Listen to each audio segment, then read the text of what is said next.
My 36 male, wife, 33 female was sued. I'm feeling resentment towards her and I don't know how to move past it. As the title states, my wife was recently sued. She lost and we had to pay. The money is a significant amount for us. We didn't have much in savings or our emergency fund to begin with, and both of these accounts are now empty. My current problem is trying to move past the resentment and anger I'm feeling towards my wife. Until now, I've always felt like we were a partnership in our marriage, but since I'm the breadwinner, I can't help but to feel like I'm spending my money on something that isn't my fault. I've had no problem paying the mortgage and taking care of various financial burdens that come up with being a married homeowner. However, I have been the only one to put money aside in our savings and other accounts to prepare for an emergency, like a total car, someone loses their job, medical bills, or an act of God. Not a stupid lawsuit where I know my wife is guilty. She has a part-time job and doesn't make much money, but pays for smaller things when she can, like groceries and some random bills. But she does take care of a lot of the cooking, cleaning, and caring for our pets. What did my wife do? Note, I had no idea this was going on while it was happening. She used LinkedIn to find her former ex-best friend. She ended up creating a realistic-looking fake LinkedIn profile with a vague occupation of recruiter. My wife ended up sending this ex-best friend Laura a few messages pretending to be a recruiter in her line of work. Laura finally responded, thinking that this recruiter was real. My wife wanted her phone number, but Laura gave her a personal email address instead. My wife created a second fake LinkedIn profile and started to send messages to people with similar titles as Laura at her company. These messages said derogatory things about Laura, a mixture of truthful things, but embarrassing and just fabricated bullshit to make Laura look bad. Her manager got one of these messages that claimed that Laura was a heavy drug user. Laura's manager talked to her about these messages, and he felt like the messages were bizarre and seemed like someone was trying to troll or harass Laura. Well, Laura's team had her back and helped her save these messages. Not only that, but Laura requested that she be drug tested anyway, to provide further evidence that she was clean. My wife didn't know this at this point, but Laura was pregnant. Several of her co-workers, including her manager, testified on Laura's behalf. Using the personal email address she got from the fake recruiter profile, she was able to find a few social media platforms Laura was on, and was able to figure out her husband's name. She did some more internet sleuthing and found Laura's husband on Facebook. Laura's husband didn't have much on his Facebook profile, but you could see his business email address on it. My wife sent him an email claiming that Laura was cheating on him. The husband confronted Laura about this email, and Laura encouraged him to keep responding to this person and save the messages, as well as to start asking specific questions about the supposed affair. My wife thought she was being clever and ended up telling the husband that Laura was cheating on him during the work week. She even gave him specific dates. What she didn't realize was Laura had something turned on in Google Maps where it keeps years' worth of historical GPS data. Some of the dates my wife gave him also happens to be days where they were both working from home together. She also ended up giving him dates during a time they were on vacation together. Laura had her husband keep responding as much as possible to my wife and to back up all correspondence. My wife was able to find out when and where the baby shower was going to be. One of Laura's friends had created a public registry for her and had the invitation online. My wife decided to show up unannounced. The baby shower took place in a semi-public place. They had rented out an area connected to the public business. She did not make herself known immediately. Instead, she looked for patrons that were entering and exiting the rented room. She was able to get attention of a few guests that had never met her and tried to gossip about Laura. My wife was telling people that Laura didn't actually know who the father was, among many other things. This was at an event where her husband was as well. The word got back around to Laura, and she spotted my wife and apparently immediately put all the pieces of what happened. I'm leaving a fair amount of information out. My wife was able to find phone numbers, social media accounts, and email for other people in Laura's circle and sent them messages about Laura on multiple occasions. All the messages were trying to paint Laura in an extremely derogatory light. All the events I've mentioned so far took place over a year or so. My wife didn't think to mask her IP address, so it was pretty easy to find out all these made-up messages came from the same IP address, ours. Many of Laura's friends and family testified on her behalf. Laura had everyone save as much digital evidence as possible, and it was a lot. Laura and her husband hired a lawyer and decided to sue my wife. They had ample evidence against her. All the saved messages, close friends, and even her manager spoke on her behalf. She showed that she went to see a therapist once all the harassment started, because she was depressed and anxious. She showed that she and her husband went to counseling after the accusations of her cheating. She even went above and beyond and had more drug tests done to show that she was clean and my wife's accusations were 100% false, and even had a paternity test done to show that my wife was again wrong and chose to lie. I honestly felt awful for Laura. There were lots of tears on her end. You could tell how much emotional stress she had gone through. She said that being pregnant during the majority of this was absolutely horrific and was worried that the stress and anxiety would somehow hurt her baby. She was pained that her one and only baby shower was ruined by my wife, and that was something that could never be truly repaid or made up for, and that my wife's harassment continued even after Laura gave birth and was trying to manage a newborn child. My wife has never done anything this crazy before. I knew she could be a little petty and jealous of others, especially people she used to be friends with in the past, but it was only talk, no action.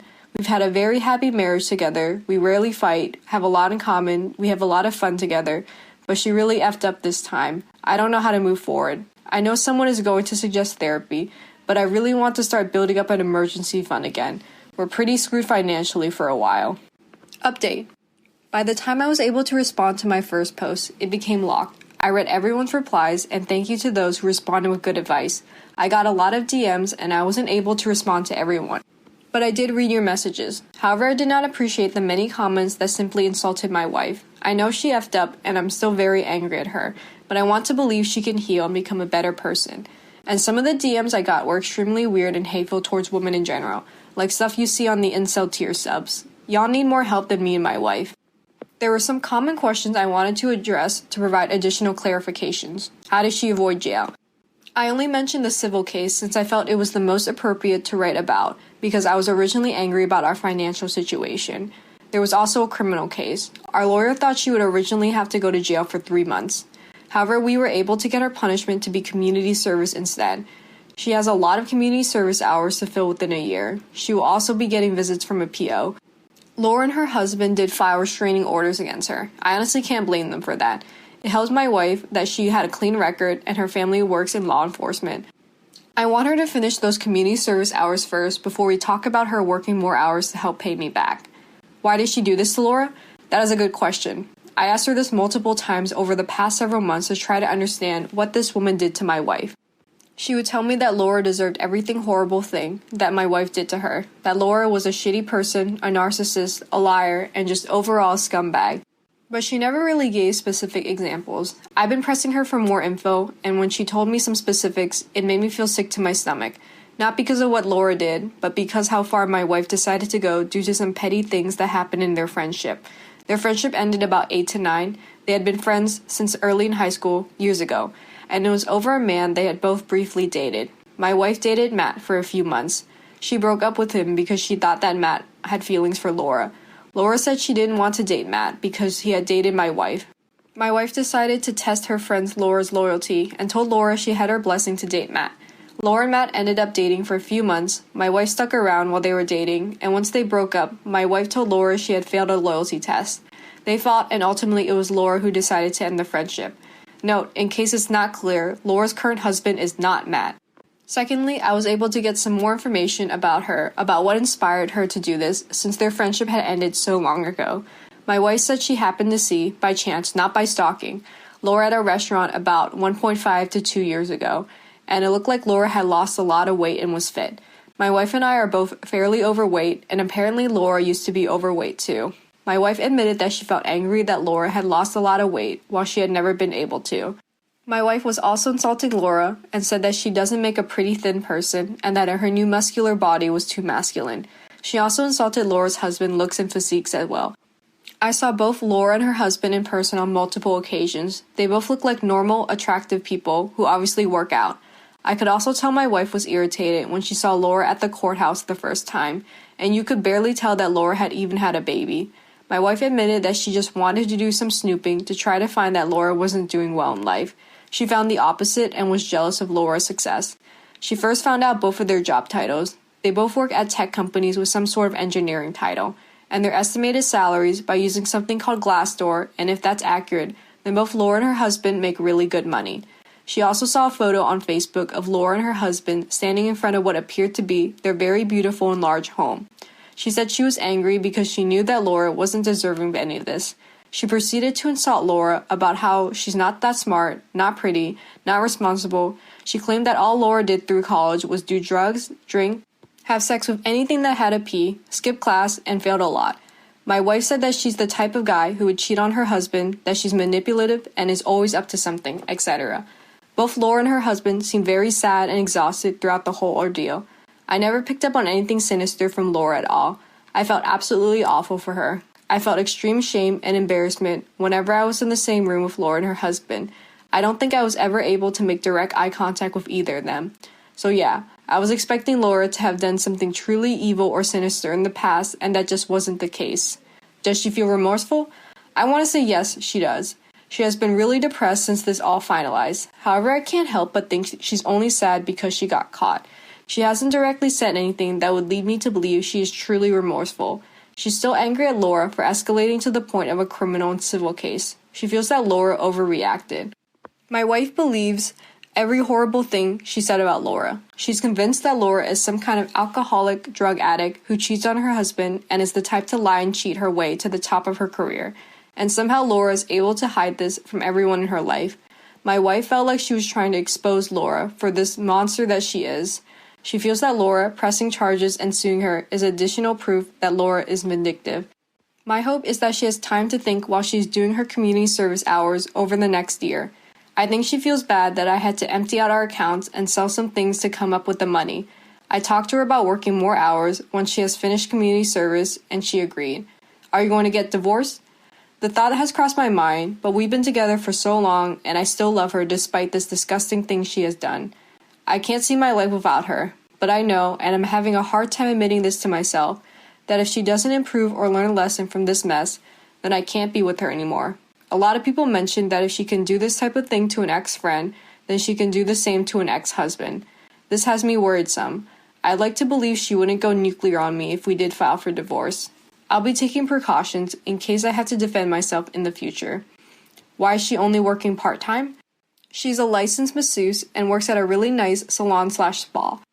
Her hourly wage is pretty high, but she hasn't been able to get the hours she wants at the spa she works at. She could probably get a more full-time position at a different spa, but with a slightly lower hourly wage, which would still bring in more income than what she is doing now.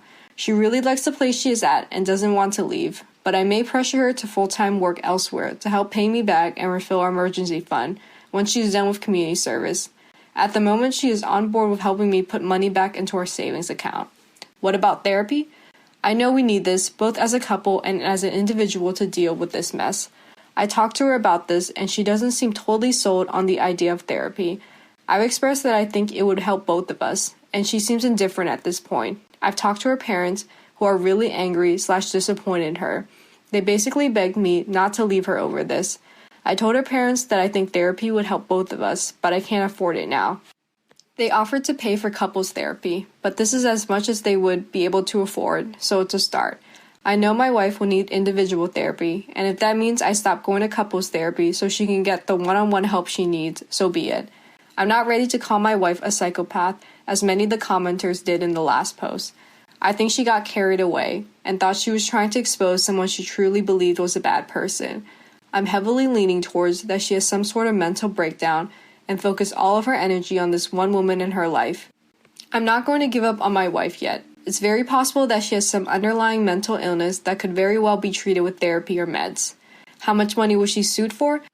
I don't want to give specific numbers, but it will take about 4 to 5 years to get back to where we were prior to this happening. If my wife takes on a full-time after she is done with community service and hands over the majority of her paycheck, it may take less than 4 years. Are kids involved? No, we don't have kids and are not planning on having any. What's next? That's what I need help with. I sat down with my wife a few times since the post, and I can feel some resistance coming from her about starting couples therapy. I think she's irritated her parents for offering to pay for therapy for us. She has stated that she would rather us solve our problems together without interference from someone she doesn't know. She's afraid she isn't going to like any therapist we find and that the therapist will attack her throughout our sessions. I've tried explaining to her that the therapist isn't here to blame anyone, that they would try to help us, and that it would be a safe space for her to talk and vent about whatever she needs. I brought up the idea of therapy every night since the post, and each time she has an excuse along the lines of, it won't help, the therapist will gang up on her, she isn't going to like the therapist won't like her, or that we can solve our own problems at home.